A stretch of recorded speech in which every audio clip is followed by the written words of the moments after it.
Good afternoon. Sorry, good morning, everyone. Because every time I practice, it's afternoon. So it's a joint work with Dr. Guo and Dr. Simons Martin. And the driving safety of teenagers are very important to the society. Previous studies showed that the initial period after licensure of teenagers is most dangerous, and the driving risk is typically followed by a quick decrease. And this figure showed how the total number of crashes per 10,000 teenagers changed across calendar time. And we can see before the 6 months, the number of crashes decreased fast, and after it becomes stable. And several researchers addressed that the first 6 months are the most dangerous for teenagers, and after that, the driving risk has a big decrease. And they addressed that this 6 months is a change point in driving risk.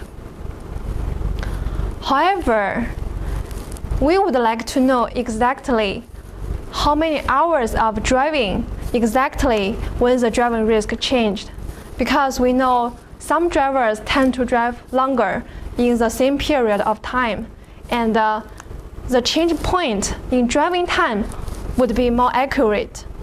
And so our research is focused on detecting the change point in driving time when the driving risk of teenagers change. And basically, we would like to know after how many hours of driving after the first licensure that driving risk changed. And this information is very important for teenagers, for parents, and regulations. Maybe also important for insurance company. For example, the first 70 hours, for example, the change point is at 70 hours, then the insurance company can reduce the premium after 70 hours of driving for teenagers. Or in some states, they require that during the first 40 hours of driving, the teenagers have to driving with their parents or with some adults. And this information is important. And the data we will be used is collected by the naturalistic teenage driving study.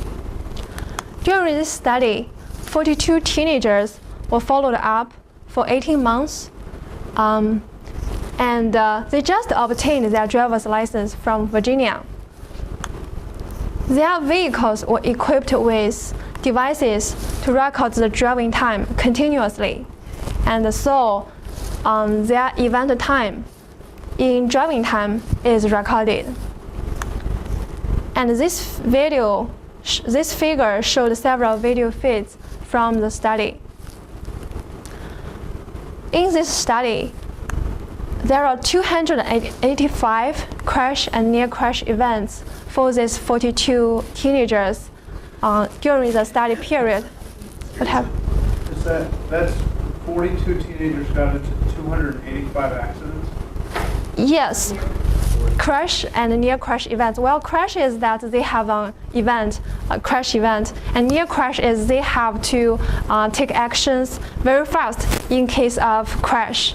And in our analysis, we will use both crash and near crash events because both of them are critical to safety, driving safety.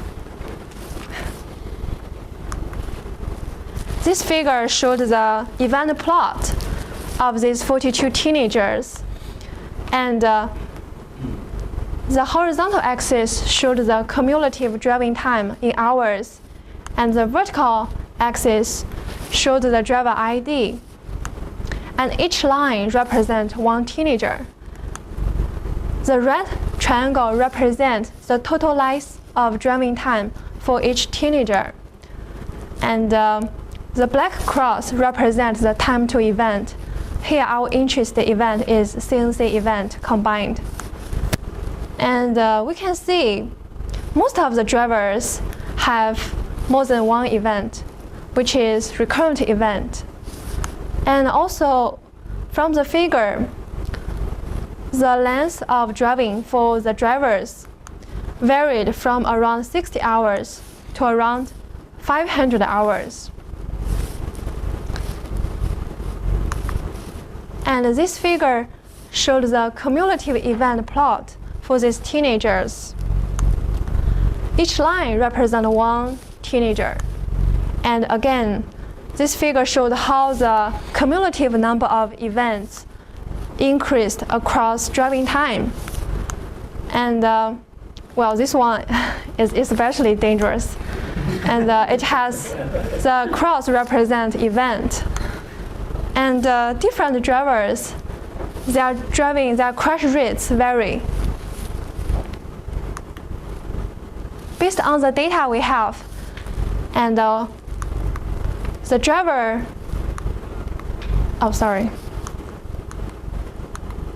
letter G represents the driver from 1 to 42, and letter I represents event index. So we can see for each driver, at the beginning, their driving time is 0, and then as the time goes on, they have the first event, and use T sub J I to represent the event.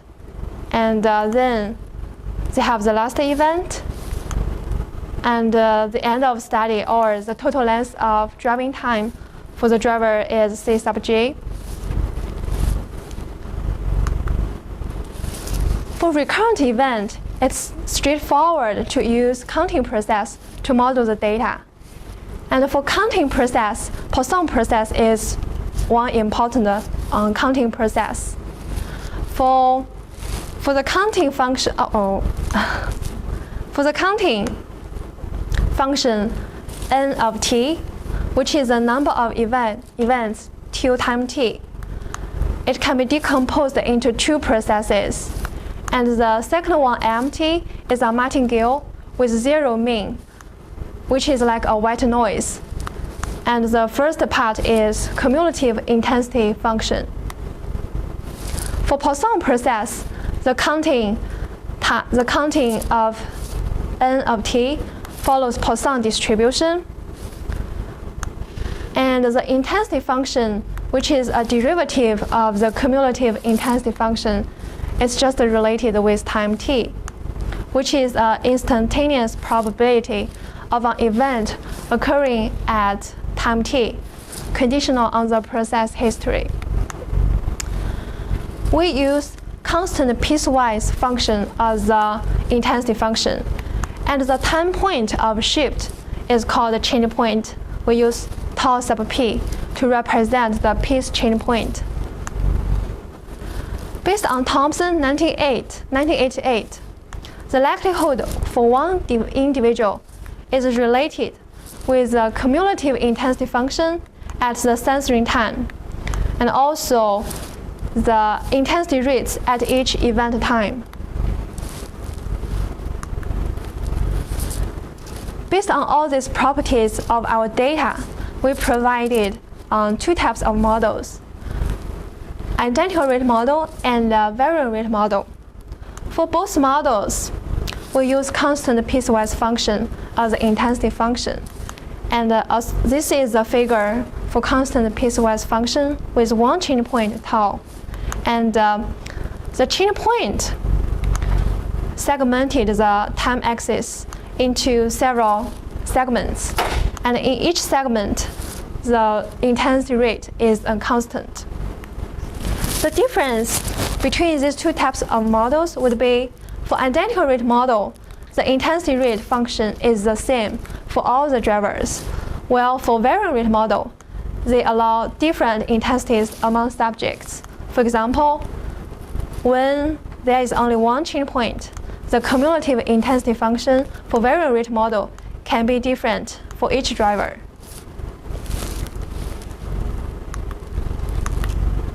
And this table showed some common and different properties of these two types of models. For identical rate model, it's a direct extension of Frobisher and Abraham's paper in 2009. Well, in the original paper, they only allow for one unknown change point. And they also require that all the sensory times be larger than the change point. Since our data, the sensory time varied in a wide range, so it's improper to require all the sensory times larger than the change point. That's why we made several extensions. First, we allow for multiple unknown change points. And also, we do not require all the sensory times larger than the change point. We proved that for both types of models, the MLE of the change points locate at event times, and also the MLE of change point is consistent. We found the standard error and confidence interval by bootstrapping on drivers. Today I will just focus on variant rate model. And for variant rate model, we can take derivatives over the intensity rates lambdas over the log likelihood function directly, and then we get the MLE of the intensity rates for all drivers and for all segments. Then we plug back this lambda hat to the log likelihood function, and we get the profile log likelihood function for the change points. However, in the profile log likelihood function, there is counting functions. And the counting function is step functions. As a result, the log likelihood function will not be continuous, which means we cannot take derivatives directly to find the MLE. The good thing would be we proved the MLE of change points only locate at event times. So, for example, when we only have one change point, we just brute search over all the event times and computed the profile log likelihood at each event time, and use the event time which maximizes the profile log likelihood as the final MLE for the change point. It's similar for multiple change points. Therefore, the final estimates for the change points is a set of event times with D elements, which can maximize the profile log likelihood. And we conducted simulation studies to check our model performance. For each combination of parameters, we generated 10,000 data sets with constant piecewise functions. And since for variant rate model, the rates can be different among drivers, so both the rates before the change point and after the change point are generated from exponential distribution. And we computed the root mean square error and percentage bias for the estimation for the change point. And M represents the number of drivers. And we can see when the change point becomes larger, it seems the root mean square and percentage bias tend to decrease. We applied both types of models with one or two change points to our data, the naturalistic teenage driving study data, and use the AIC value to choose the best model. And the variant rate model with one change point has the smallest AIC value, which means it's the best model for the models we fit. For variant rate model with one change point, the change happened around 73 hours of driving after licensure. And from this scatter plot of the rates before and after change point for all the teenagers, it seems around half of the drivers have a higher risk before change point. However, on the average, the driving risk before the change point is higher than the driving risk after.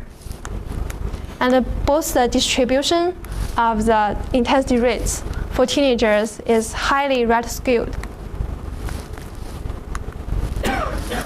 In a summary, the very rate model with one change point is the best with the smallest AIC value, and the change happened around 73 hours of driving after licensure for these teenagers, which means after 73 hours of driving, it seems these teenagers have less driving risk and it becomes safer.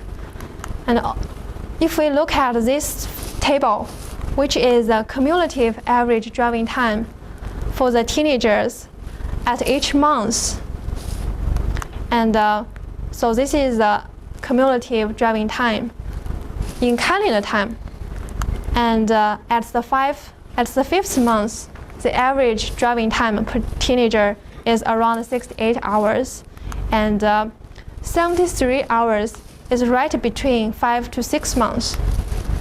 So in driving time, the change happened at 73 hours, and in calendar time, it happened on the average around between 5 to 6 months. And this result is consistent with the previous results that the change happened around 5 months in calendar time. So in a summary, for example, for insurance companies, they can reduce, I would recommend that they reduce the premium for teenagers after 73 hours of driving. And also for parents and teenagers, they really need to pay high attention during these first 73 hours of driving. That's all for today. Thanks.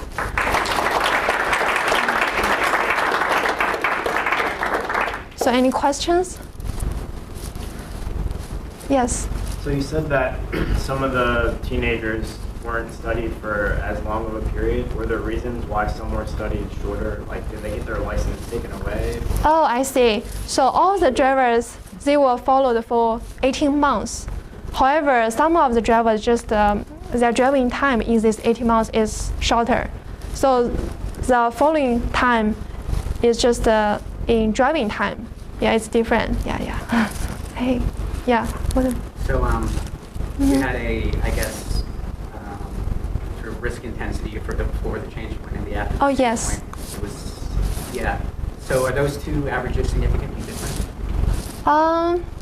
Well, it seems like this intensity rate means the average number of crash per teenage driver per 1,000 hours.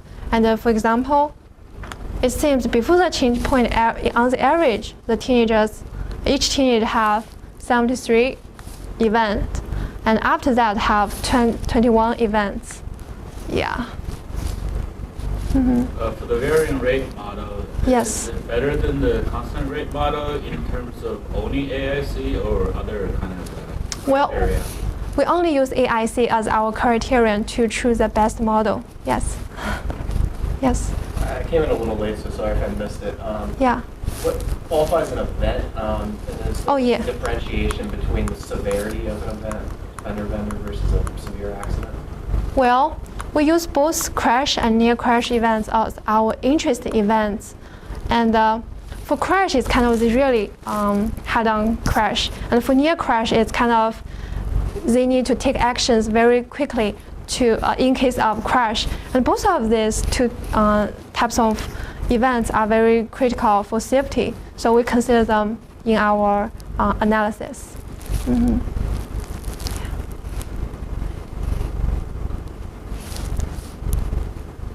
Yes. I'm not sure if I missed it or not. Mm-hmm. Do you include any covariance in your study? Not yet. So this is the first step. And actually, I searched and I found that I just found one paper which is still dealing with recurrent event with chain point, and it's Dr. Frubish and Prohami's paper with multiple drivers. So we made several extensions, and the next step we would be able to include covariates. Yeah, this is the first step. Yeah. Another question. So what's the difference between your model and some like survival model?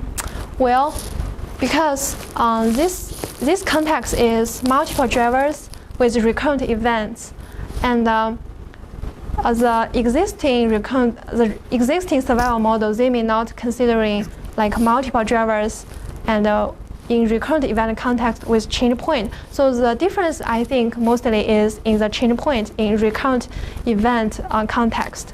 Yeah. So this part detecting the change point, well, the research is very limited. Yeah. Yes. And maybe you might need to write a letter to the parents of that one driver. Oh, you mean this one? Driver. Yes. Actually, he had 42 events during this 18 months period. Yeah. What were the ratio of real events to near events? Well. How many percent? What percent of the 285 were actually? Sorry, I cannot think about it right now, but I can look up it and yeah, tell you after. Okay. Yes.